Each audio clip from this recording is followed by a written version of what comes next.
সবাইকে আসসালামু আলাইকুম। আশা করি সকলে ভালো আছেন। আমি সারিয়া বিনতে মাহফুজ। আমি হোমিও ডাইজেস্টের একজন স্টুডেন্ট। আপনাদের সবাইকে হোমিও ডাইজেস্টের পক্ষ থেকে শুভেচ্ছা। ফ্রি ওয়েবিনারে রোগী দেখার কৌশল সম্পর্কে আজকে এই ওয়েবিনারে বলা হবে। তো আমাদের এই ক্লাসে 3টি পর্ব হবে। মূল পর্বে আমাদের doctor Shahin Mahmud sir class নেবেন এবং আমাদের ফ্রি ওয়েবিনারে কিছু নীতিমালা রয়েছে। তো নীতিমালাগুলো আমি একটু পড়ে শোনাচ্ছি আপনাদেরকে। ওয়েবিনার চলাকালীন নীতিমালাগুলো হলো, ওয়েবিনার চলাকালীন সময়ে সবাইকে ক্যামেরা এবং মাইক্রোফোন বন্ধ রাখার জন্য বিশেষভাবে অনুরোধ করা হলো এবং কোনো প্রশ্ন থাকলে সেটা অবশ্যই চ্যাট বক্সে লিখে দেওয়ার জন্য অনুরোধ থাকলো এবং ওয়েবিনারের শেষ অংশে প্রশ্নের উত্তর প্রদান করবেন ডাক্তার শাহিন মাহমুদ স্যার।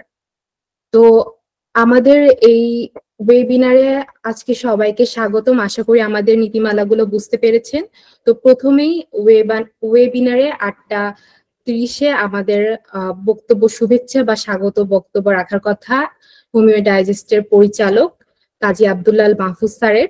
তো আমি ওনাকে বিনীতভাবে অনুরোধ করব ওনার মূল্যবান বক্তব্য রাখার জন্য। সবাইকে শুভেচ্ছা এবং সালাম। আসসালামু আলাইকুম। ওয়ালাইকুম আসসালাম। দীর্ঘদিন পর আমরা একটা ওয়েবিনারের আয়োজন করছি এবং একদমই ব্যতিক্রম ধর্মী একটা ওয়েবিনার। আপনারা জানেন যে হোমিও ডাইজেস্ট সবসময় একটা ব্যতিক্রম ধর্মী আয়োজন করে আসে।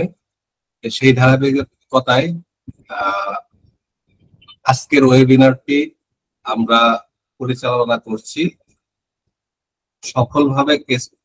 সফলভাবে একজন রোগী দেখার জন্য যে করণীয় কাজ, সেটা হাতে কলমে আমাদের ওয়েবিনারের মাধ্যমে প্রেজেন্টেশন করবেন আমাদের শ্রদ্ধেয় doctor Shahin Mahmud sir. Homeo digest এই ব্যতিক্রম ধর্মী আলোচনা এবং এই ব্যতিক্রম ধর্মী ওয়েবিনারের যে পদক্ষেপটা নিয়েছে, সেটার মূল উদ্দেশ্য হচ্ছে যে আপনারা জানেন যে আমাদের দেশ সহ পার্শ্ববর্তী অনেক দেশেই হোমিওপ্যাথি প্রচলিত আছে, কিন্তু হোমিওপ্যাথির যে সঠিক ধারাবাহিকতা, যেটা ক্লাসিক্যাল হোমিওপ্যাথি বলে সবাই জানেন, সেই ক্লাসিক্যাল হোমিওপ্যাথির একটা ব্যাপক অভাব রয়েছে। এই কারণেই হোমিও ডাইজেস্ট গত 5 বছর ধরে কাজ করে যাচ্ছে। আমাদের সেই কাজের ধারাবাহিকতার একটা বিশেষ অংশ হচ্ছে বিভিন্ন সময় ওয়েবিনারের আয়োজন করা। আমরা সেটা শুরু করলাম 5 বছর পরে এসে, কারণ আমাদের যে লোকবল তৈরি করার কথা, সেটার প্রক্রিয়া চলমান রয়েছে।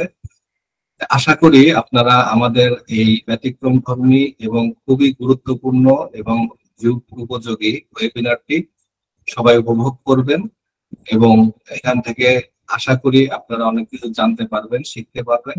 আপনারা যদি বিষয়গুলো সঠিকভাবে জানতে পারেন, শিখতে পারেন এবং সেটাকে কর্মক্ষেত্রে কাজে লাগাতে পারেন, তাহলে আমরা মনে করব যে আমাদের এই শ্রম এবং আমাদের প্রচেষ্টা সার্থক হচ্ছে। আমাদের এই অনুষ্ঠানটি সবাই উপভোগ করবেন এই প্রত্যাশা রেখে আমি খুব সংক্ষিপ্তভাবে শেষ করলাম। আমরা এর পরবর্তী পর্বে চলে যাব ইনশাআল্লাহ।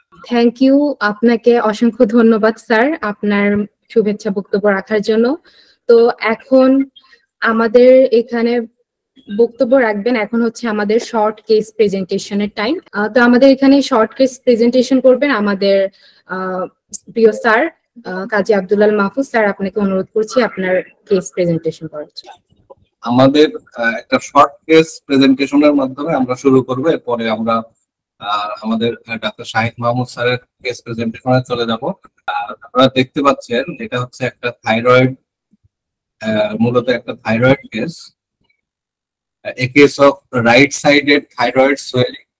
এটা আমাদের ট্রিটমেন্ট করছেন ডাক্তার শাহিন মাহমুদ স্যারের সহধর্মিনী, উনিও একজন ডাক্তার, ডাক্তার রুকসানা আক্তার মুন্নি। আমরা এই কেসটাকে একটু পর্যালোচনা করব, জাস্ট প্রেজেন্টেশন, পর্যালোচনা না। কেসটা রেকর্ড করা হয় গত আগস্টের 1 তারিখে। রোগীর নাম ছিল তাওহিদা তাবাসসুম, 12 বছর বয়স। তার ওয়েট ছিল 35 কেজি। তার বংশগত প্রবলেম ছিল বাবার পলিপাস, মায়ের অ্যালার্জি, ব্লাড প্রেশার, দাদির গলগণ্ড, রানীর যক্ষা ছিল, অতীত ইতিহাস, নিউমোনিয়া হয়েছিল জন্মের পরপরই, অ্যালোপ্যাথি চিকিৎসা নিয়ে ভালো হয়।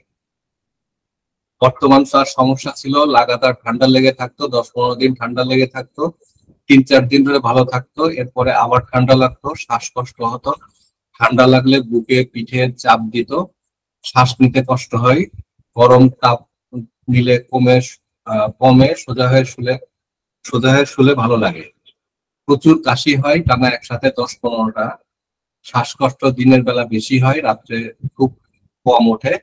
শশা, পাঙাশ মাছ, গাজর, দেশি লাই, এটা হয়তো একটা এটা কি জিনিস আমি সঠিক বলতে পারছি না, গরুর গোশত, ডিম খেলে শ্বাসকষ্ট হয়। ফ্রিজের খাবার, ফ্রিজের পানি খেলেও শ্বাসকষ্ট বাড়ে। বৃষ্টিতে ভিজলে, পুকুরে গোসল করলে বাড়ে। শ্বাস নিতে গেলে শব্দ হয় স্পর্শ করে, আশপাশ করে। লাস্ট 3-4 মাস হলো ঠান্ডা লাগে নাই। ঔষধ মাঝে মাঝে খেতাম, কখনো কখনো কমতো। এক কথায় সম্পূর্ণভাবে কখনোই কমে নাই, যেটা অ্যালোপ্যাথিতে হয়ে থাকে। রাত্রে বিছানায় যাওয়ার পর পা কুঁকড়ে যায়, ঝিঝি করে, পা সোজা করলে এরকম লাগে। শীতের দিনে কষ্ট বেশি থাকে। প্রথম পিরিয়ড জানুয়ারি 2014-তে হয়, 1 সপ্তাহ ছিল, লাল রং, পরিমাণে স্বাভাবিক ছিল। পায়খানার অবস্থা স্বাভাবিক, প্রস্রাব কম, ঘাম নাই বলতে গেলে। পিপাসা কম, পিপাসা লাগলে আধা গ্লাস পানি খান। পিপাসা লাগলে ঠান্ডা পানি খেতে ইচ্ছা করে। ঘুম বেশি, প্রায় 11-12 ঘন্টা ঘুমাই, প্রচুর ঘুম। মেজাজ রাগ বেশি, বকাবকি করি, কেউ থামাতে আসলে উল্টো রাগ করে। কাতরতা, অর্থাৎ শীত কাতর বা গরম কাতরতা, যেটা সে মূলত গরম কাতর। গোসল করতে আলসেমি লাগে। সে সাধারণত সাপ, কুকুর, শিয়াল, কাটাকাটি, অর্থাৎ কোনো কিছু কাটাকাটি করা, মারামারি করা, মানে রক্তারক্তি করা, উঁচু স্থান, পানিতে ভয় পায়, ভূতের ভয় আছে। কুকুর দেখে বেশি ভয় পায়। স্বাদ, সাধারণত মানে তার রুচি বোধ, যেটা স্বাদ হচ্ছে ঝাল, টক, মিষ্টি, নৌকা, এগুলো তার পছন্দ। চর্বি পছন্দ। লবণ, টোকা লবণ খায় না, অর্থাৎ আলগা লবণ খায় না। আইসক্রিম পছন্দ। গোশ, মাছ, ডিম, দুধ, এগুলা পছন্দ। তৈলাক্ত খাবার, ভাজা পোড়া পছন্দ। ভাজা পোড়া খেলে গ্যাস হয়, ঢেকুর হয়, গলা ধরে। তার ভাজা পোড়া পছন্দ, কিন্তু এগুলো খেলে গ্যাস, ঢেকুর হয়। রোগীর অবস্থা ছিল, প্রথম অবস্থা ছিল এইটা, আপনারা দেখতে পাচ্ছেন ছবিতে, একটা বাচ্চা মেয়ে। তাকে যে ওষুধটা দেওয়া হয়, আপনারা বুঝতে পারছেন, ওষুধটা ছিল টিউবারকুলিনাম।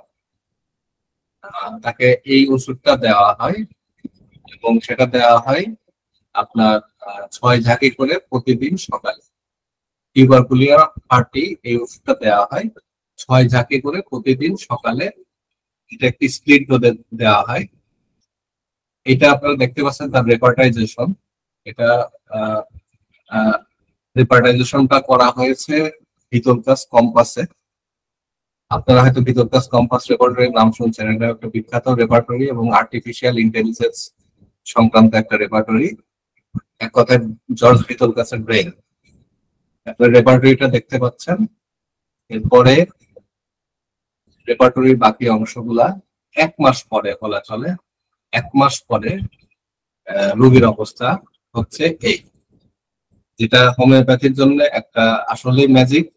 1 মাসের মধ্যে এত বড় একটা থাইরয়েড প্রবলেম, যেটা 1 মাসের মধ্যে আল্লাহ রহমে সলভ, এবং একটা প্রেসক্রিপশনে। এইটা ছিল মূলত শর্ট কেস।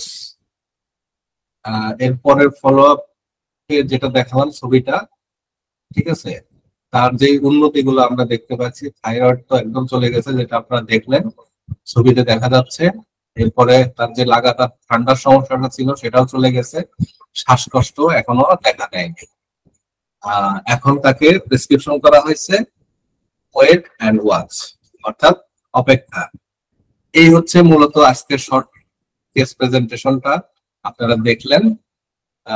এরপরে আমাদের পরবর্তী যেই আমাদের কেস প্রেজেন্টেশন করবেন, এরপরে আমাদের ডাক্তার শাহিন মাহমুদ স্যার। যার জন্য আপনারা অপেক্ষা করছেন। এর পরবর্তী পদক্ষেপে আমরা সেখানে যাচ্ছি। আমরা ডাক্তার শাহিন মাহমুদ স্যারকে আমন্ত্রণ জানাবো আমাদের সাথে জয়েন হওয়ার জন্য এবং তার কেসটি, মূল্যবান কেসটি প্রেজেন্ট করার জন্য। আশা করি সবাই তার কেস প্রেজেন্টেশন থেকে অনেক কিছু শিখতে পারবেন। সবাইকে শুভেচ্ছা এবং ধন্যবাদ হোমিও ডাইজেস্টের পরিচালক প্রতিষ্ঠাতা কাজী আব্দুল্লাহ আল মাহফুজকে এবং সারিয়া বিনতে মাহফুজকে উপস্থাপনার জন্য, এবং উপস্থিত যারা আছেন প্রত্যেককেই আমি সাদর সম্ভাষণ জানাই, শুভেচ্ছা জানাই আমাদের এই প্রোগ্রামটিতে জয়েন করার জন্য, আমাদেরকে সময় দেওয়ার জন্য। বেসিকলি এটা আমার শিক্ষক ডক্টর জর্জ পিতলগাছ, তিনি বহুদিন ধরে এই শিক্ষামূলক কর্মকাণ্ড হিসাবে এটা কিন্তু চালু রেখেছেন, সমগ্র ওয়ার্ল্ড ওয়াইড তিনি করেন। তো ভাবলাম যে তার কাছ থেকে অনুপ্রাণিত হয়ে অলরেডি বিমান দা, তিনি বাংলাদেশের কোঅর্ডিনেটর, তার সাথে কথা বলে আমরা ঠিক অনেকটা সেই ফর্মে আমাদের যে ডাক্তারগণ আছেন তাদের জন্য এটা প্রচন্ড শিক্ষামূলক। আমরা রেগুলার বিপুল কাছের ওয়েবিনারটিতে আমরা অংশগ্রহণ করি, কাজেই আমরা দেখেছি যে এটা কি পরিমাণ প্র্যাকটিক্যাল শিক্ষামূলক। তো আমি যাই হোক ভূমিকা বেশি কথা না বলে আমি আজকে কেস প্রেজেন্টেশনে চলে যাব। আপনারা নিজেরাই বুঝতে পারবেন যে এটা কিভাবে অন্য সমস্ত প্রোগ্রাম থেকে ভিন্ন। সম্ভবত বাংলাদেশে আমরাই শুরু করছি হোমিও ডাইজেস্ট থেকে। মাহফুজ ভাই যেটা বললেন একটু আগে, যে অন্যান্য অনেক নতুন কর্মকাণ্ডের মতো তবু আমরা প্রবর্তন করেছি, এরকম কর্মকাণ্ডের মতো এই কর্মকাণ্ডটি বলতে গেলে সম্ভবত আমরাই প্রচার। যাই হোক, আজকে আমরা 2 দিন ব্যাপী এই প্রোগ্রামটিতে দুটো কেস প্রেজেন্টেশন আমার বিস্তৃত আকারে আছে, বিশদ আকারে। কারণ এই প্রেজেন্টেশন গুলোতে আমি প্রত্যেকটা অ্যাসপেক্ট, অর্থাৎ একটা চিকিৎসা করতে যা যা লাগে এক কথায় শেষ, একটা স্ট্যান্ডার্ড মানের ক্লাসিক্যাল হোমিওপ্যাথিক ট্রিটমেন্ট করতে যা যা লাগে আমরা সেটা প্রোভাইড করবো। আমি আগে কেসের ফাইলটা শেয়ার করে নিচ্ছি। অ্যাকচুয়ালি আমি নিজেই কথা বলবো, কাজেই এটা দেখা জরুরি তাও নয়, তবুও যদি দেখা যায় সেটা ভালো, আপনাদের চিন্তা করতে সুবিধা হবে। যাই হোক, এই কেসটা এখানে আপনারা শিরোনাম দেখতে পাচ্ছেন, case of fibrous dysplasia of bone with a metastatic lesion to lung. আমরা এই ফাইব্রাস ডিসপ্লাসিয়া কি এবং সেখানে মেটাস্ট্যাটিক টু লাং কিভাবে হলো, কেন এটাকে সাসপেক্টেড ক্যান্সার বলা হচ্ছে, এই বিষয়গুলো আমাদের আলোচনায় উঠে আসবে। তার আগে আমরা দেখে নেই এই ব্যাপারে রোগীর বক্তব্য। এলোপ্যাথিক ডাক্তারের কথা মতো আমি সাসপেক্টেড ক্যান্সারের রোগী ছিলাম। এট এ টাইম আমি বোন ক্যান্সার এবং ফুসফুসের ক্যান্সারের মতো দুটি ভয়াবহ রোগের সম্মুখীন হই। হোমিও ডাইজেস্টের মাধ্যমে হোমিওপ্যাথিক চিকিৎসায় এখন আমি সম্পূর্ণ সুস্থ এবং স্বাভাবিক জীবনযাপন করছি। অর্থোপেডিক চিকিৎসকের কথা মোতাবেক আমার চিকিৎসায় যে বিশাল খরচ হবে বলে আমি দেখতে পাচ্ছিলাম, সেই খরচটা বহন করা আমার পক্ষে খুবই কষ্টসাধ্য ছিল। এমনকি এই খরচটা করার পরেও আমি আদৌ পুরোপুরি সুস্থ হব কি না সে ব্যাপারেও তারা কোনো নিশ্চয়তা দিতে পারেনি। তো সেক্ষেত্রে হোমিওপ্যাথ চিকিৎসার মাধ্যমে আমি এতই কম খরচে চিকিৎসাটা পেয়েছি এবং আরোগ্য লাভ করেছি। বাস্তবে একটি টেস্টে আমার যে খরচ হয়েছে, হোমিওপ্যাথিতে পুরো চিকিৎসাটাই আমার তার চেয়ে কম খরচে হয়ে গেছে। তাই আমি চাইব যে কোনো রোগের ক্ষেত্রেই অন্তত একবার হলেও হোমিওপ্যাথিক চিকিৎসার কথা সকলেরই ভাবা উচিত।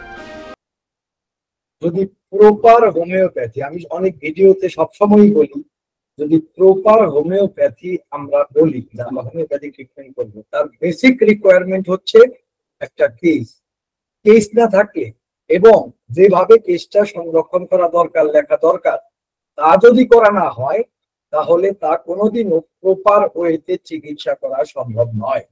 অনেকেই কেস রেকর্ডটাকে কম গুরুত্ব প্রদান করে, কিন্তু বিশ্বাস করেন যদি কেউ প্রপার ওয়েতে কেস টেকিং করেন, বহু সময় আছে, আমি আমার হোমিও ডাইজেস্টের ছাত্রদেরকে ওই দিন একটা কেস পাঠিয়েছি, অনেকেই উত্তর দিয়েছেন এবং অনেকে শুদ্ধ উত্তর দিয়েছেন কোনো রেপার্টরি করা ছাড়া। মজার ব্যাপার হচ্ছে সেই কেসটা রেকর্ড করেছিল একজন পেশেন্ট, তার হাজবেন্ড আমার রোগী, আমার কাছে প্রশিক্ষিত। এত বিস্তৃত 10 পৃষ্ঠার কেস, কিন্তু অনেকে শুধু পড়ে ওষুধের নাম বলে দিতে পেরেছে। তো এই হচ্ছে কেস রেকর্ডের মজা এবং কেস রেকর্ডের বলতে পারেন সুবিধা। আর কেস রেকর্ড ছাড়া কখনোই ক্লাসিক্যাল বা হানিম্যানিয়ান হোমিওপ্যাথিক পদ্ধতিতে চিকিৎসা করা সম্ভব নয়। তো এবার আমরা একটু কেসটা চোখ বোলাবো, তারপর আমরা ক্রমান্বয়ে এই কেসের গভীর থেকে গভীরতর অংশে প্রবেশ করব। নাম ওবায়দুল হক বাদল, আপনারা দেখতে পাচ্ছেন। আব্দুল মাজেদ, বয়স 29, বিবাহিত, বরিশালের, এবং সে তার পার্সোনাল ইনফরমেশন গুলো শেয়ার করতে অনুমতি দিয়েছে বলে এগুলো সব শেয়ার করা হচ্ছে। আমি পরের স্লাইডে গেছি, আমার এখান থেকে ওইখানে দেখাচ্ছে না? না, পরের স্লাইড এবার আসছে। তো তাইলে স্লাইড বড় করলে কাজ হবে না, তাহলে ছোট করে রাখতে হবে।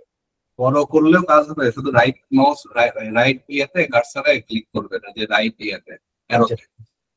আচ্ছা, আবার ট্রাই করুন, সমস্যা। তো চিকিৎসার শুরুর তারিখ হচ্ছে 15/2/2020, অর্থাৎ 15 ফেব্রুয়ারি 2020। বংশগত ইতিহাস কি বলছে? তার নানা টিবি ছিল, নানির ক্যান্সার, বাবা স্ট্রোক করে মারা যান, সব চাচাই হৃদরোগে ভুগেছেন, বংশের বেশ কয়েকজনে ডায়াবেটিস ধরা পড়েছে। তার অতীতের ইতিহাস: 3-4 বছর বয়সে বেশ মারাত্মক বিদ্যুতিক শক পান, ছোটবেলায় জন্ডিস, 13-14 বছর বয়সে পক্স হয়, 10 বছর বয়সে ডান পায়ের হাড়ে টিউমার হয়। কনফার্ম করা যায়নি যে সেটা নেক্রোসিস ছিল নাকি ডিজেনারেশন ছিল।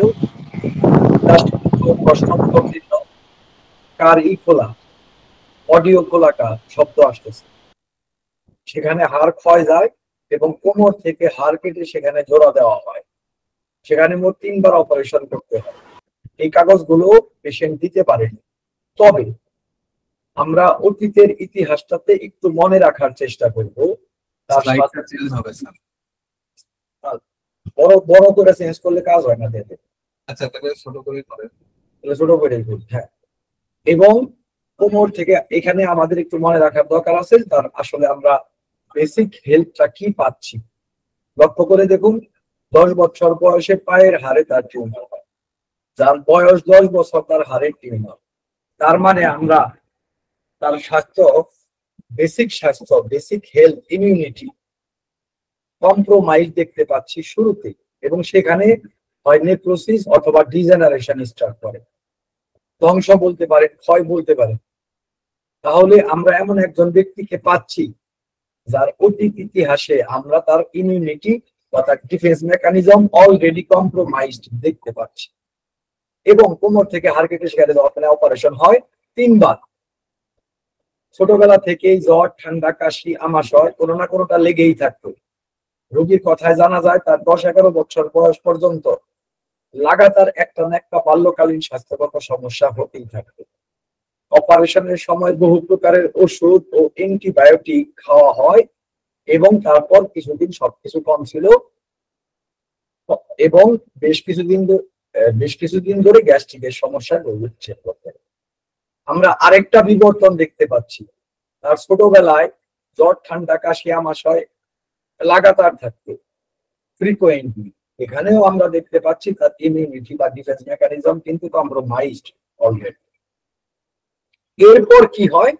এই অপারেশনের সময়টাতে সে যে অ্যালোপ্যাথিক ওষুধগুলো খায়, অ্যান্টিবায়োটিক গুলো খায়, তাতে তার সবকিছু কম ছিল। এই কম থাকা মানে কিন্তু কমে যাওয়া নয়, এটা হচ্ছে সাপ্রেশন। তার ইমিউনিটি আরো বেশি কম্প্রোমাইজড হয়, তার ডিফেন্স মেকানিজম। আমরা হোমিওপ্যাথিক কথা মোতাবেক যা জানি তা কি, একজন মানুষের যে হেলথ থাকে তাকে যদি অ্যালোপ্যাথি বা সাপ্রেসিভ ট্রিটমেন্ট দেওয়া হয় তখন সেই প্রবলেম থেকে সে নিশ্চিতি পায়, কিন্তু সে আরো বড় প্রবলেমের মুখোমুখি হয়। এখানে আপনারা দেখুন, ঠান্ডা কাশি এগুলো দিয়ে তার গ্যাস্ট্রোইন্টেস্টাইনাল সিস্টেম এফেক্টেড হয়, তার চাইতেও বড়ভাবে এফেক্টেড হয় আমরা যে কেসটা এখন পেয়েছি, ফাইব্রাস ডিজেনারেশন। তো এখন বর্তমান কি সমস্যা, সে কোন স্টেটে এসে পড়লো এই সাপ্রেশনের ফলস্বরূপ? কয়েকদিন মানে 2-3 দিন আগে ব্যাডমিন্টন খেলতে গিয়েছিল, জোরে ব্যাট করায় হাতে ঝাঁকুনি লাগে ও প্রচন্ড ব্যথা অনুভব করে। ব্যথা অসহ্য লাগায় সেদিনই অর্থোপেডিক চিকিৎসক দেখান, হাড়ে কোনো সমস্যা হয়েছে কিনা ধারণা করি। ডাক্তার বেশ কিছু পরীক্ষা করেন এবং হাড় ভেঙে গেছে বলে দেখতে পান এবং এর কারণ হিসাবে হাড়ের কিছু পরিবর্তন হয়েছে বলে জানা এবং ভেতরে একটা সিস্ট হয়েছে যার চাপে হাড় ভেঙে গেছে বলে মন্তব্য করেন। এগুলো শুধু মন্তব্য না, পরবর্তীতে পরীক্ষাও করেছেন, সেগুলো আমরা দেখবো কিছুক্ষণ পর। বিগত 6 বছর যাবৎ তার ঠান্ডার সমস্যা আবার বৃদ্ধি পেয়েছে, যে সময় থেকে তিনি ঢাকা চলে আসেন। এখন মাঝে মাঝে ঠান্ডা ও সর্দি লাগে, বর্তমানেও কাশি চলছে, কাশলে বুকে ব্যথা লাগে, ল্যারিংসে সুরসুর করে কাশি হয়, কফ ফেনাযুক্ত, মাথায় কোনোভাবে দমকা বাতাস লাগালেও ঠান্ডা দেখা দেয় বা কাশি বাড়ে, কাশি শোয়ার পর বাড়ে, ঠান্ডা পানি বাড়ে, গরম পানি কমে, দমকে কাশি আসে। খাবারের রুচি ছোটবেলা থেকেই খুব কম, খাবার নিয়ে বেশ বাছাবাছি করার অভ্যাস। আমাশয়ের ভাবটি না থাকলেও এখনো দুধ খেলে পেট খারাপ হয়, বিশেষ করে তা যদি গরম দুধ হয়। এমনিতে গরম খাবার পছন্দ, ঠান্ডা খাবার খেতেই পারেন না। রাত্রি প্রথম দিকে ঘুম আসে না, কিন্তু পরে 7-8 ঘন্টা ঘুম পায়। বিদ্যুৎ চমকালে, কুকুরে ও সাপে ভয় পায়। জোরে শব্দ হলে, যেমন ট্রান্সমিটার ব্লাস্ট করলে, মেঘের গর্জন, টায়ার ব্লাস্ট করলে ভয় পান ও চমকে ওঠেন। হঠাৎ কেউ কাছে এসে কথা বললেও স্বাভাবিকের চাইতে বেশি চমকে ওঠেন। পড়াশোনা করতে ইচ্ছা করে না, নিজের মাঝে সবসময় একটা অসন্তুষ্টি অনুভব করেন, বেড়াতে খুব ভালোবাসেন, চট করে মেজাজ খারাপ হয়, রাগ উঠলে ভাঙাচোরা করার অভ্যাস আছে, এরকম তীব্র রাগ করার পর মুহূর্তে আবার অনুতপ্ত হন। রোগীর মনে মায়া মমতা বেশি কাজ করে, লোকজন ভালোবাসেন। আমি এই কেসটাতে প্রেসক্রিপশন দেখানোর আগে আমি চাইবো যে এই যে কথাগুলো শুনলেন, আমি জানি যে একদম এক্সটেন্সিভ রেপার্টরি ছাড়া বা স্টাডি ছাড়া সঠিক ওষুধে পৌঁছানো অনেক সময় খুব মুশকিলের হয়। তবে আমরাও বিতল কাছের ওয়েবিনারে যে কাজটা করি, এটা পড়ে আমার কি মনে হচ্ছে সেই ওষুধগুলো আমরা বলি। তাতে কি হয়, সেই ওষুধটি যদি কারেক্ট হয় তাহলে বেশ ভালো একটা ভালো প্র্যাকটিস হয়ে গেল। যদি ইনকারেক্ট হয় তাহলে আমরা কম্পেয়ার করতে পারি যে কেন এই ওষুধটি প্রযোজ্য নয়। কাজেই প্রেসক্রিপশন আমি প্রকাশ করার আগে আপনারা আপনাদের এগুলো দেখে যে ওষুধগুলোর কথা মনে হয় সেটা কিন্তু আমাদের যে পাশে যে মেসেজ বক্স আছে সেখানে আপনারা দেবেন।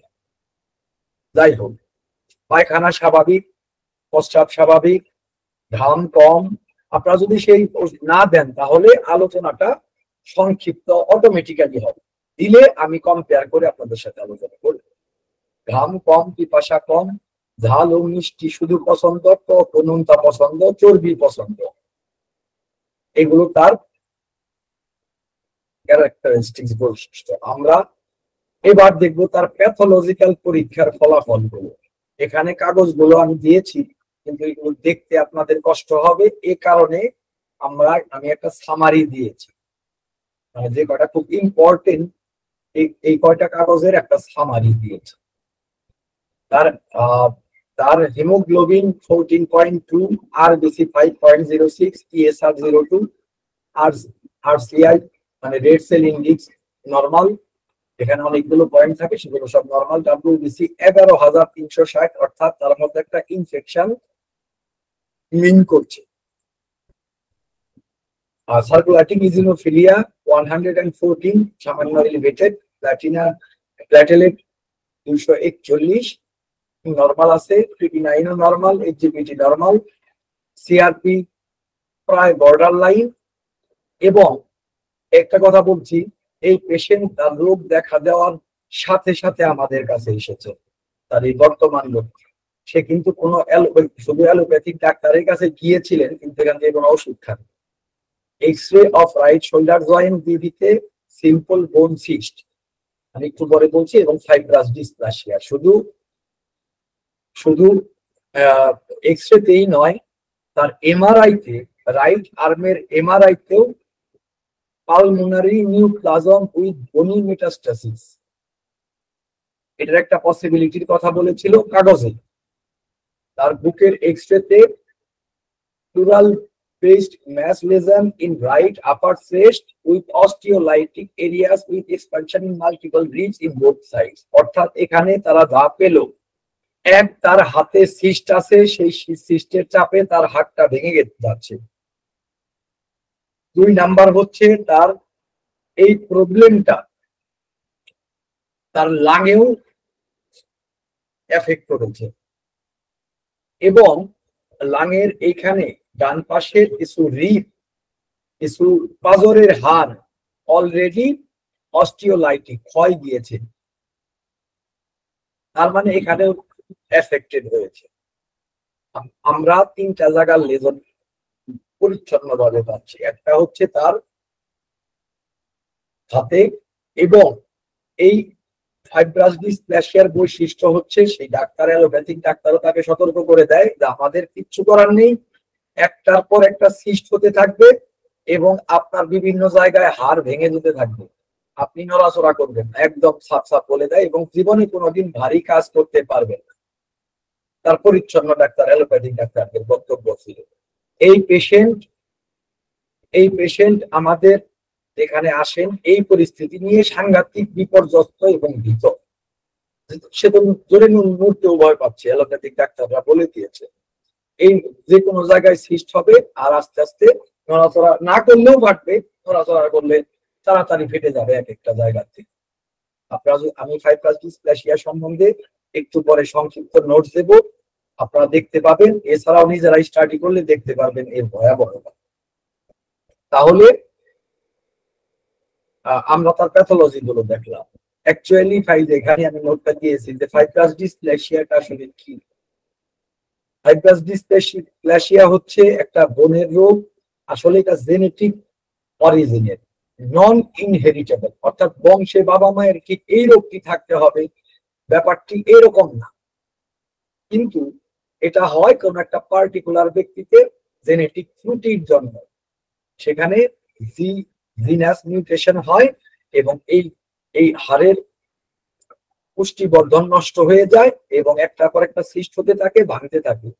এটা একটা রেয়ার বোন ডিজিজ। এই যেখানে বলা আছে যে বোন পেইন, ডিফর্মিটি, ফ্র্যাকচার, এগুলোই হচ্ছে এর বৈশিষ্ট্য এই রোগটি। এই ফাইব্রাস ডিসপ্লাসিয়া 2 রকমের হতে পারে। একটা হচ্ছে মনোস্ট্যাটিক। মনোস্ট্যাটিক হচ্ছে একটা জায়গাতে শুধুমাত্র এই প্রবলেমটা হবে, একটা জায়গায় সিস্ট হবে, একটা জায়গায় ভেঙে যাবে, অন্য কোনো জায়গায় এফেক্টেড হবে না, অর্থাৎ বিনাইন টাইপ। এর কোনো এতে হয়তো তার একটা হাত বা পা ভেঙে গেল, কেসটা আর প্রসিড করবে না, সেখানেই থাকবে। আরেকটা হচ্ছে পলিওস্ট্যাটিক। এই পলিওস্ট্যাটিক হচ্ছে যে আমার পেশেন্টের যা ছিল, যে পলিওস্ট্যাটিক হচ্ছে যে এটা বিভিন্ন জায়গায় হবে, যেমন আমরা অলরেডি দেখতে পাচ্ছি হাতে এবং অলরেডি দেখতে পাচ্ছি তার রিবে, এবং আমরা জানি যে তার অতীত ইতিহাস রয়েছে বোনের হাড়ের প্রবলেম নিয়ে। 10 বছর বয়সে তাকে 3 বার অপারেশন করতে হয়। In some rare occasions it can transform to a malignant type. এখানেই হচ্ছে প্রশ্ন।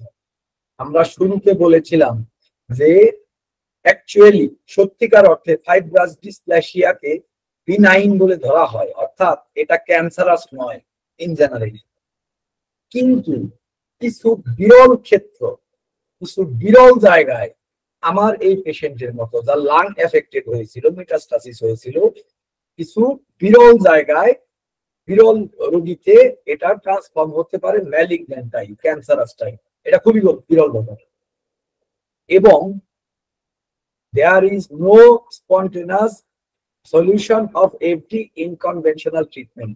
আমি এটা কিন্তু আমি নিজে লিখে নিইনি, এটা একটা রিসার্চ পেপার থেকে কোট করা।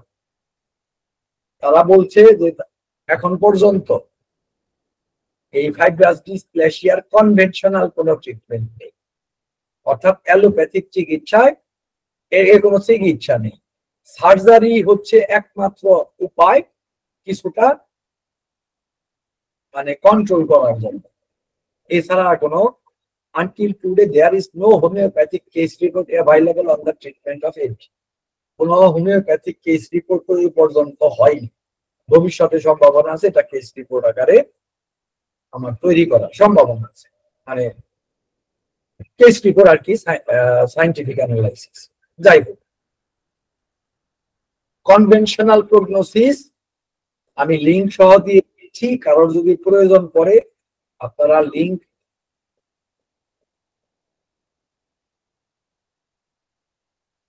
অনেকেই ওষুধ দিয়েছে দেখতে পাচ্ছি, খুব ভালো। আমি ইনশাল্লাহ আপনাদের এই ওষুধগুলো নিয়েও কথা বলবো, আপনারা দিতে থাকুন। দেখুন, কনভেনশনাল প্রগনোসিসের ক্ষেত্রে দেয়ার ইজ নো কিওর, এটা কিন্তু লিঙ্ক দেওয়া আছে, আপনারা যদি চান আমি লিঙ্কটা আপনাদের কপি করে দিয়ে দিচ্ছি, আপনারা চাইলে পরবর্তীতে দেখে নিতে পারবেন দরকার। তাই হোক, তো এর কোনো অ্যালোপ্যাথিক চিকিৎসাতে এর কোনো সারানোর উপায় নেই, এবং এই যে ম্যালিগন্যান্সি যে আসতে পারে তার একটা লিঙ্কও দিয়ে দিচ্ছি। অনেকেই বলবেন মানে গ্রসলি গুগল সার্চ করলে এটা দেখাবে বিনাইন, এবং অনেকেই মনে করবেন যে তাহলে সাসপেক্টেড ক্যান্সার কেন লেখা হলো। এই কারণে আমি আরেকটা লিঙ্ক দিয়ে দিলাম, এটা হচ্ছে গবেষণাপত্র, যে গবেষণাপত্রটিতে বলা হচ্ছে malignant transformation in monostoic fibrous dysplasia clinical feature। এইটাতে আলোচনা করা হয়েছে যে কিভাবে বিরল ক্ষেত্রগুলোতে এটা ম্যালিগন্যান্ট হতে পারে, ক্যান্সারাস হতে পারে।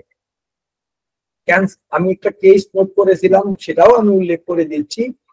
Chest inflammation, right upper lobe, calcarea, chelidonium এবং টিউবারকুলিনাম। জাস্ট আমি ইম্পর্টেন্ট, আমার কাছে যদি কোনো সময় গুরুত্বপূর্ণ মনে হয় আমি অ্যাফিনিটি বা লোকেশন দেখার জন্য এই কেস নোটটা করেছিলাম। এখানেই যে ওষুধ আমি তা বলছি না, জাস্ট নোটগুলো আমি প্রেজেন্ট করি আমার কেস প্রেজেন্টেশন।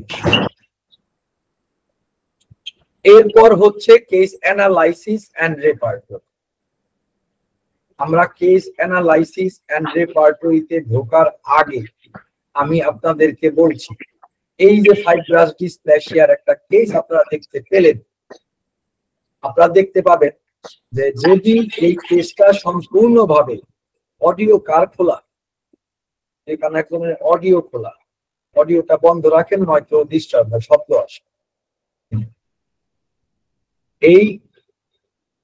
এই ফাইব্রাস ডিসপ্লেসিয়ার এই কেসটা যদি আমরা সঠিক মূল্যায়ন না করি, তাহলে সঠিক মূল্যায়ন করার জন্য দরকার পূর্ণাঙ্গ কেস। আমরা যদি অতীতের সেই ইতিহাসটা না জানতাম, তাহলে আমরা তার কম্প্রোমাইজ হেলথ সম্বন্ধে জানতাম না। এই কেস টেকিং এর গুরুত্ব সম্বন্ধে দুটো কথা বলার জন্য আমি বলছি। আমরা যদি এই পেশেন্টের, আপনারা দেখতে পাবেন যে ঠিকভাবে প্রত্যেকটা লক্ষণ কিভাবে আমাদের রেপার্টাইজেশন এবং কেসের ফাইনাল সিদ্ধান্তে আসতে সহযোগিতা করে।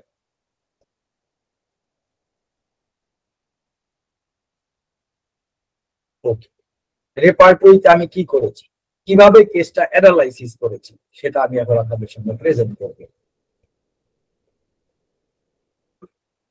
বড় করলে কি দেখা যায়? বড় দেখা যায়? জি স্যার, দেখা যাচ্ছে। কিন্তু বোঝা যাচ্ছে না। বোঝা যায় না, না? জি স্যার। স্যার এটাকে একটু জুম করে নিলেই হবে, যারা বুঝতেছেন না একটু জুম করে নেন, ক্লিয়ার বোঝা যায়। এর একটা ভালো আইডিয়া, জুম করে নেন একটু গাইড। আচ্ছা, আমি রেপার্টরি করেছি patient sympathetic, injustice can not support. এগুলো কেন আমি একটা একটা করে বলে দেবো, এটা নিয়ে অনেক আলোচনা আছে, কারণ এই অংশটা বুঝতে না পারলে আমরা প্রসিড করতে পারবো। Desire to travel, fear of thunderstorm, fear of snake, fear of dogs, discontent, this tendency to taking cold,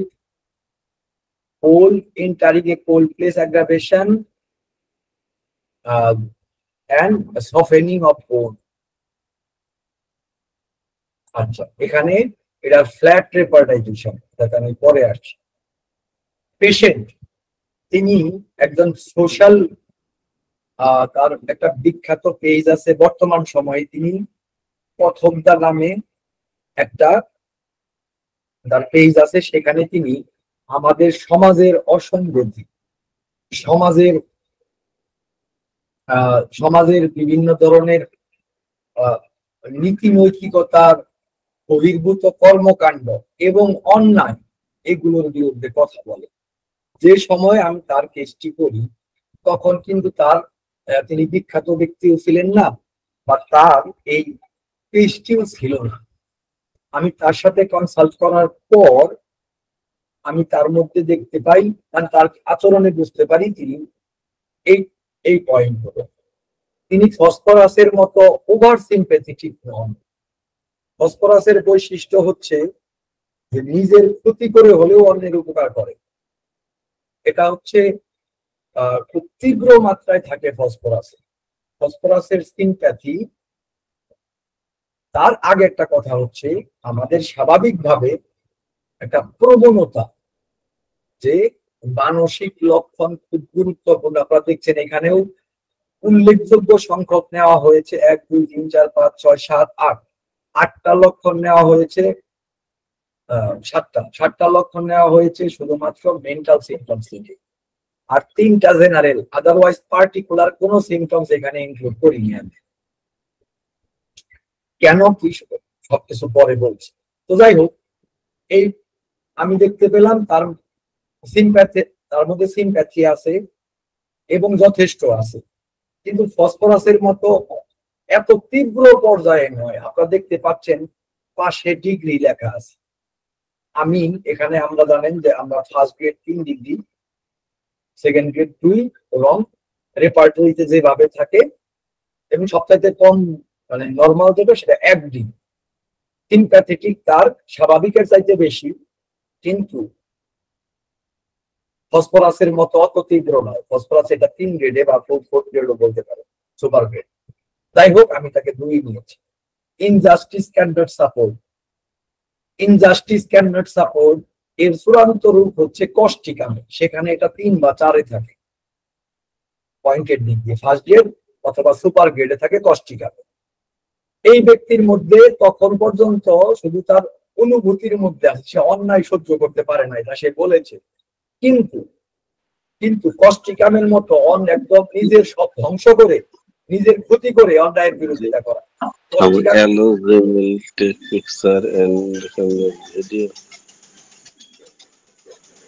Akter হুসাইনের অডিও খোলা। আক্তার হুসাইন, আপনি একটু অডিওটা বন্ধ। হ্যাঁ ভাই, থ্যাংক ইউ। তো কাজেই সেটাকে শুধুমাত্র আমি অনুভব করেছি তার মুখের বলার পর আমি 1 গ্রেডে দিয়েছি। ডিজায়ার টু ট্রাভেল, এটা তার সাংঘাতিক পছন্দ। তার তিনি যে অবস্থাতে ছিলেন, অর্থনৈতিকভাবে ওই সময় বেশ বিপর্যস্ত অবস্থায় ছিলেন বলতে গেলে, তা সত্ত্বেও তিনি বিভিন্ন জায়গায় ঘুরতে বেরোতে চলে যেতেন, এবং খুব তীব্র ভাবে ছিল লক্ষণটি। কাজে ডিজায়ার টু ট্রাভেল নেওয়া হয়েছে। ফিয়ার অফ থান্ডার স্টর্ম ফসফরাসের মতো অত তীব্র নয়, কিন্তু যথেষ্ট পরিমাণ রয়েছে। এটা ফসফরাসে 3 গ্রেড থাকে। ফিয়ার অফ স্নেকস রয়েছে। ফিয়ার অফ ডগ শুধু আছে। আপনাদের এই গ্রেডিং করার পদ্ধতিটা আমি একটু বলে দিচ্ছি, এটা খুবই অপরিহার্য। কেন অপরিহার্য? আপনারা দেখতে পাচ্ছেন আমি বিটল কাজ কম্পাসটা ব্যবহার করেছি। এই বিটল কাজ কম্পাস কিছু এক্সট্রা সুবিধা দেয়, বিশাল সুবিধা দেয়, কিন্তু এটা ব্যবহার করতে গেলে আপনাকে অবশ্যই প্রত্যেকটা লক্ষণের গ্রেড সম্বন্ধে, ইন্টেন্সিটি সম্বন্ধে পরিচ্ছন্ন থাকতে হবে। খুব সাধারণভাবে বললে, কোনো একটা কিছু যদি কোনো রোগী নিজের থেকে এসে বলে আমার এই কমপ্লেক্স বা আমার এই প্রবলেম, একটা উদাহরণ দিয়ে বোঝালে ব্যাপারটা বুঝতে সুবিধা হবে। রোগীকে নিয়ে বসা পরে, ডাক্তার সাহেব বলার পরে কি অবস্থা, আপনার খাওয়া দাওয়া কেমন, জিজ্ঞাসা করার পরে ডাক্তার সাহেব আর বলবেন না আমি তো, আমার মনে হয় মিষ্টি আমার নেশার মতো, আমি মিষ্টি ছাড়া থাকতে পারি না, নিজের থেকে বলছে, কিচ্ছু জিজ্ঞাসা করেননি, শুধু বলেছেন খাওয়া দাওয়ার অবস্থা কি, আমি মিষ্টি দেখলে আমার হুঁশ থাকে না। এই যে রোগী নিজের থেকে বললেন, এটাকে এই ইন্টেন্সিটি এবং ক্ল্যারিটি আপনি এত সুস্পষ্ট আছে যে আপনি এটাকে ফার্স্ট গ্রেডে নিতে পারেন, 3 পয়েন্ট দিতে পারেন। কিন্তু আপনি জিজ্ঞাসা করলেন সাপোজ যে আপনার পেশেন্টকে জিজ্ঞাসা করলেন যে বাবু আপনার মিষ্টি কেমন পছন্দ, তখন সে উচ্ছ্বসিত হয়ে বলল মিষ্টি আমার সাংঘাতিক পছন্দ, আমি আমার মিষ্টি হলে আর কিছুই লাগে না। এটা কিন্তু ক্ল্যারিটি পরিষ্কার, কিন্তু স্পন্টেনিয়াসলি সে আপনাকে এটা বলেনি, আপনাকে জিজ্ঞাসা করে জেনে নিতে হয়েছে। এটা আমি খুব সাধারণ একটা বেসিক গাইডলাইন দিচ্ছি। আমার আসন্ন কেস টেকিং এর যে বইটি আসছে আপডেট ফর্মে, সেটাতে আপনারা এর বিস্তারিত পাবেন ইনশাআল্লাহ। আজকে এই বেসিক গাইডলাইনটা প্র্যাকটিক্যালি কাজ করার সময় আমরা খুব দ্রুত চিন্তার সময় এই বেসিক গাইডলাইনটাই মূলত মনে রাখি। যদি আপনাকে জিজ্ঞাসা করতে হয় এবং তারপর যদি স্বতঃস্ফূর্ত উত্তর হয়, আপনি সেটাকে ইটালিক্স 2 সেকেন্ড গ্রেড বা 2 পয়েন্ট দিতে পারেন। কিন্তু যদি এই হয় আপনার কিসে ভয় আছে, আছে ডাক্তার কিছু কিছু জিনিসে ভয় আছে, ধরেন সাপে ভয় আছে, কুকুরে ভয় আছে, যদি বলা হয় যে আচ্ছা কুকুর একটা বসে আছে, আপনি পাশ দিয়ে যাচ্ছেন, রাস্তা দিয়ে যাচ্ছেন, জিজ্ঞাসা করলেন সমস্যা হবে, বললাম না ভয় ভয় লাগবে, ঠিক যে উত্তর কিসে দিয়েছিল ওই এই কারণে এটা 1 পয়েন্ট, খুব তীব্র ভাবে নেই। কেয়ার অফ স্নেকস জিজ্ঞাসা করা হয়েছিল যে আচ্ছা তো মোবাইলে বা টেলিভিশনে দেখলেও ভয় লাগে, অসংখ্য রোগী আমার জীবনে দেখেছি যারা মোবাইলে বা টেলিভিশনে সাপের ছবিও দেখতে পারেন, তাদেরটা হচ্ছে 3 গ্রেড, বলার সাথে সাথে নিজেরা কুঁচকে যায়, এটা হচ্ছে ফার্স্ট গ্রেড 3 পয়েন্ট পায়। ভয় মোটামুটি আছে, মোবাইলে দেখলে একটু গা শিরশির করে, ভয় লাগে, 2 গ্রেড দিতে পারে। কিন্তু যদি এই হয় যে শুধুমাত্র ভয়টা সে উল্লেখ করলো, সেখানে এই 1 গ্রেড।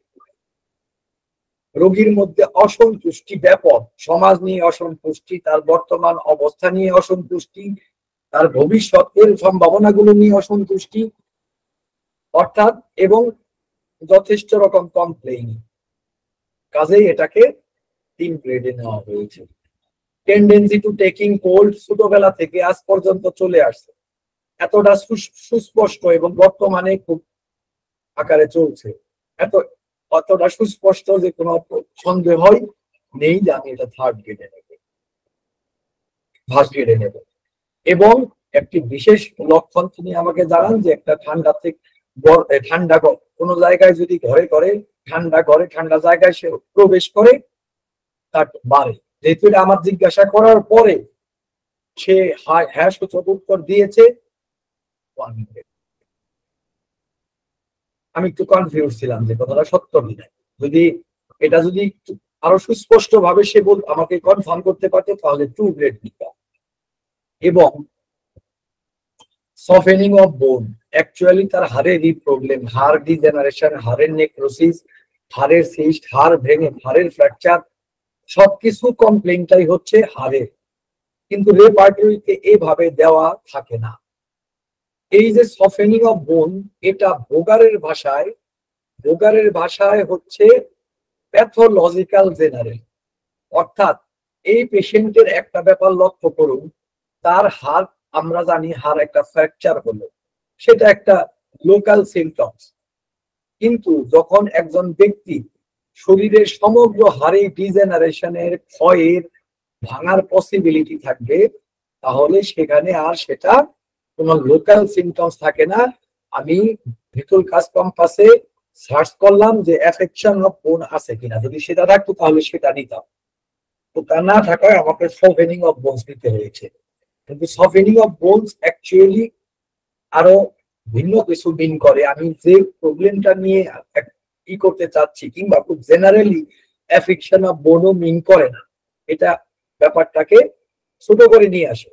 কাজে আমি ঠিক যে রুব্রিকটি চাচ্ছি সেটা ঠিক করতে পারছি না, এই কারণে এখানে এটাকে 2 গ্রেডও দেয়নি, 3 গ্রেডও দেয়, ডিগ্রির দিক দিয়ে ফার্স্ট ডিগ্রিতে রেখেছে, সেকেন্ড ডিগ্রিতেও দেয়নি, থার্ড ডিগ্রিতেও দেয়নি।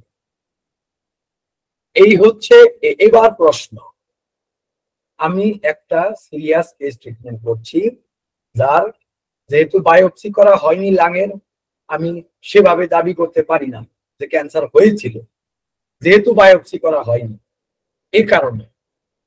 কিন্তু ডাক্তাররা কিন্তু এই পসিবিলিটির কথাই বলেছেন যে লাঙে মেটাস্টাসিস হয়েছে, তারপরেও আমি দাবি করছি না যেহেতু বায়োপসি করা হয়নি।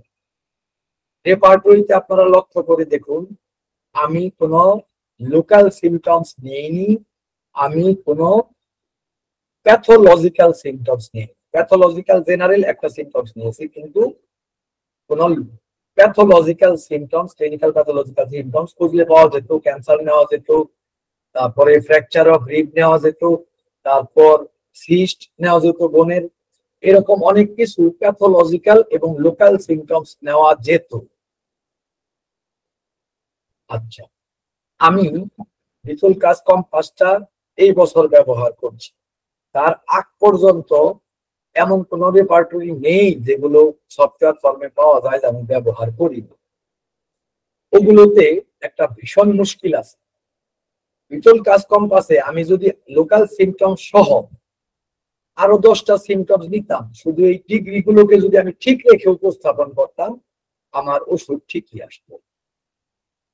কিন্তু যারা ভিটল কাজ কম্পাস ব্যবহার করবেন না, তাদের জন্য এই প্রেজেন্টেশনটা খুব গুরুত্বপূর্ণ। আমি অভ্যস্ত বলে ভিটল কাজ কম্পাসেও অনেক সময় এই বিচার বিবেচনাটা প্রয়োগ করি, এটা ব্যবহার করি। অ্যাকচুয়ালি রেপার্টরি বিশাল এক আর্ট। আপনারা যখন অন্য সফটওয়্যার, এই সফটওয়্যার না ব্যবহার করে অন্য সফটওয়্যার ব্যবহার করবেন, সেখানে লোকাল সিমটমস এবং প্যাথোলজিক্যাল সিমটমস এর ইনক্লুডিং আপনাদের কয়েকটা দুর্ঘটনা ঘটাবে। প্রথম দুর্ঘটনা হচ্ছে সব পলিক্রেস্টকে সামনে নিয়ে আসবে।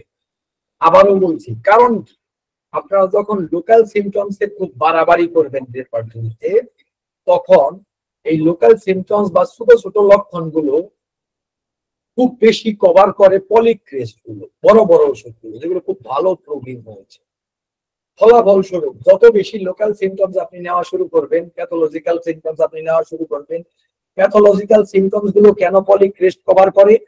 কারণ হচ্ছে যে এই ওষুধগুলো বিগত 250 বছর ধরে অসংখ্য রোগীতে খুব বেশি ব্যবহৃত হয়েছে, ফলে এর প্যাথোলজিক্যাল ফিচার্স গুলো অনেক বেশি জানা গেছে। এবার যদি আপনারা রেপার্টরিতে সেই বিষয়গুলো ইনক্লুড করতে থাকেন, এই দুর্ঘটনাটি ঘটবে যে পলিক্রেস্ট গুলো সব সামনে চলে আসবে। 2 নাম্বার হচ্ছে আপনাদের ফ্ল্যাট রেপার্টরি। এই যে এই কয়টা ফ্ল্যাট রেপার্টরির চেহারাটা আপনাদেরকে আমি দেখাচ্ছি। ফ্ল্যাট রেপার্টরি অর্থাৎ যেখানে আমি ভিটল কাজ কম্পাসের সাজেশনটা ব্যবহার করলাম, শুধু ফ্ল্যাট করলাম, এই লক্ষণগুলো নিলে ফ্ল্যাট কি হয়। আপনারা যদি ফ্ল্যাট ব্যবহার করেন, সেখানে যে ঘটনাটি ঘটবে, সেই যে লোকাল এবং প্যাথোলজিক্যাল লক্ষণ যেগুলো কোনো রোগীকে রিপ্রেজেন্ট করে না, সেগুলো তার পয়েন্ট নিয়ে কিছু কিছু ওষুধকে ওভারওয়েট করে ফেলবে। অর্থাৎ পার্টিকুলার কিছু ভুল ওষুধ ভুলভাবে কিছু মার্কও বেশি পাবে, কিছু সামনে চলে আসবে, কিছু লক্ষণ কভারেজ বেশি দেখাবে। এরকম তৃতীয়ত হচ্ছে আমাদের ফিলোসফি শেখায় যে আমাদের একটা রেপার্টরিতে 2টো ঘটনা অন্তত পক্ষে ঘটতে হবে। এক হচ্ছে এমন রুব্রিক নেওয়ার আগে শতবার ভাবতে হবে যেখানে রোগীর জন্য নির্ধারিত যে ওষুধ তা বাদ পড়ার পসিবিলিটি তৈরি করে। লোকাল সিমটমস এই পসিবিলিটি গুলি তৈরি করে। আপনারা আশা করি লোকাল সিমটমস ব্যাপারটা বুঝতে পারছেন। এই জেনারেল বাদে যা আছে, most of the symptoms is local symptoms. কিছু কিছু আছে ভিন্ন, যেমন ফুড হ্যাবিট, তারপরে মিনস্ট্রেশনের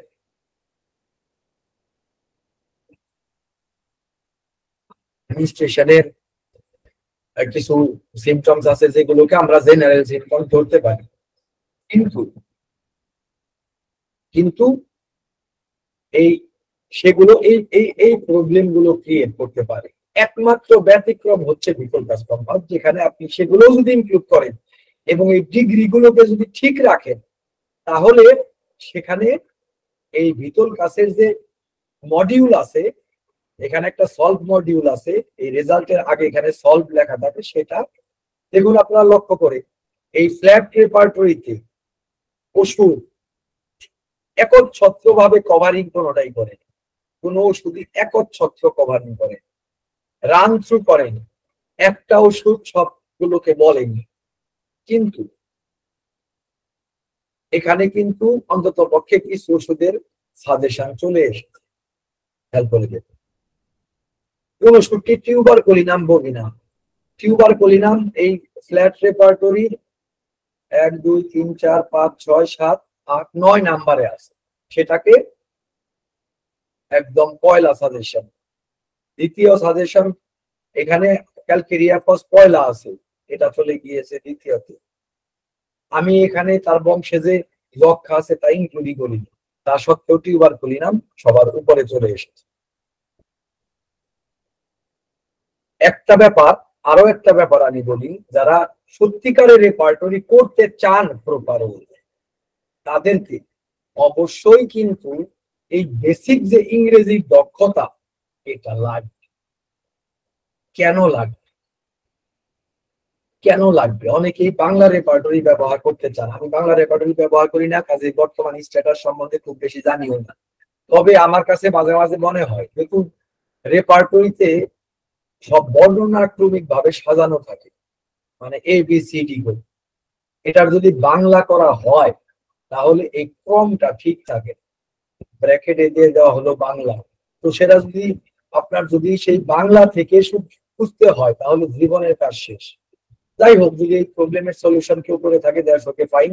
আদারওয়াইজ তবে সবচেয়ে বেস্ট হচ্ছে ইংরেজি ব্যবহার করা, কারণ এটা অবিকৃত।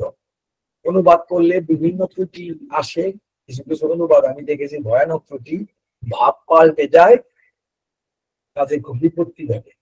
যাই হোক, এই হচ্ছে রেপার্টোরিয়াল প্রেজেন্টেশন, যে রেপার্টরি আমি করেছিলাম, এবং সেই ডিগ্রি গুলো আপনারা দেখলেন, এবং দেখলেন যে এই একটা কেস, আপনি যদি একটা কেসের মধ্যে রোগীর কথার মধ্যে যদি আপনি মনোযোগ না দেন, আপনারা তো শর্ট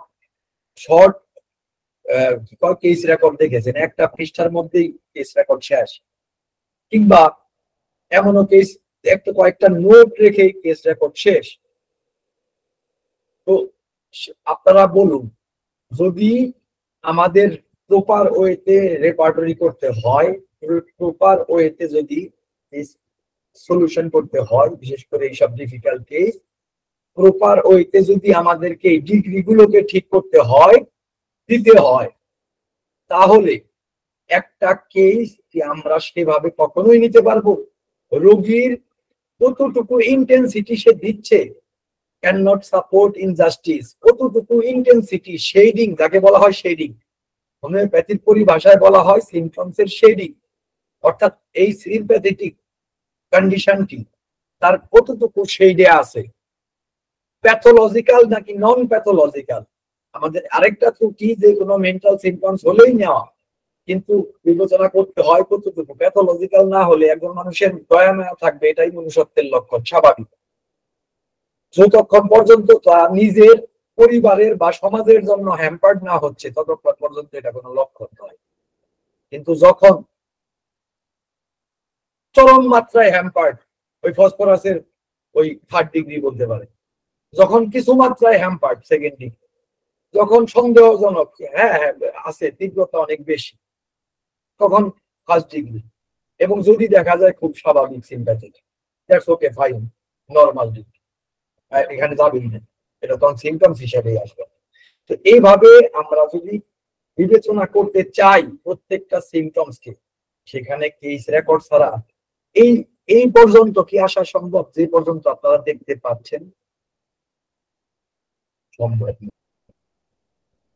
কাজেই যারা প্রপার হোমিওপ্যাথি করতে চান, এই পর্যন্ত আমরা যা দেখলাম, আমাদেরকে কেস রেকর্ড করতে হবে, তাতে মার্ক করতে হবে, ইন্টেন্সিটি গুলোকে আমাদেরকে অনুধাবন করতে হবে। তারপর এই পর্যন্ত আমরা যা দেখলাম, তারপর তা নিয়ে আমার একটা প্রপার রেপার্টাইজেশন করা। অনেক সময় রেপার্টাইজেশন ছাড়া অভিজ্ঞ ডাক্তাররা করতে পারে, দ্যাটস ওকে, ফাইন, কিন্তু সেটা খুবই বিরল ঘটনা। আসলে প্রপার হয়ে হচ্ছে সব সময় রেপার। আমি যদি কোনো সময় কেস বুঝতেও পারি যে আমার এই পার্টিকুলার কেসটি এই শুধু, তবুও আমি রেপার্টাইজেশন চেক করি, অন্তত পক্ষে যে লক্ষণগুলো মিলবে না বলে সন্দেহ হয় সেগুলো চেক করি। এই করতে গিয়ে অনেক সময় অনেক কিছু শিখতে পারি, নতুন করে শিখি। যাই হোক, আমাদের ব্রেকের সময় হয়েছে, কাজেই আমরা এরপরে প্রেসক্রিপশনটা দেখতে পাবো, তারপর ফলো আপ ডিসকাশন হবে। এ পর্যন্ত একটা ব্রেক এখন 10 মিনিটের, এবং আপনারা যারা ওষুধের নাম বলতে চান আরো পাশে দিয়ে দিন, ফিরে এসে আমি এই ওষুধের প্রেসক্রিপশন এবং আপনাদের কম্পারেটিভ আলোচনাটি ফিরে এসে বলতে। তো 10 মিনিটের একটা বিরতি আমরা সবাই উপভোগ করি, আর আপনারা একটু চিন্তা করে ডান পাশে ওষুধের নাম দিন, আমি আপনাদের নামগুলো এখন দেখবো। ওকে, স্যারকে অসংখ্য ধন্যবাদ স্যার এত সুন্দর প্রেজেন্টেশন করার জন্য।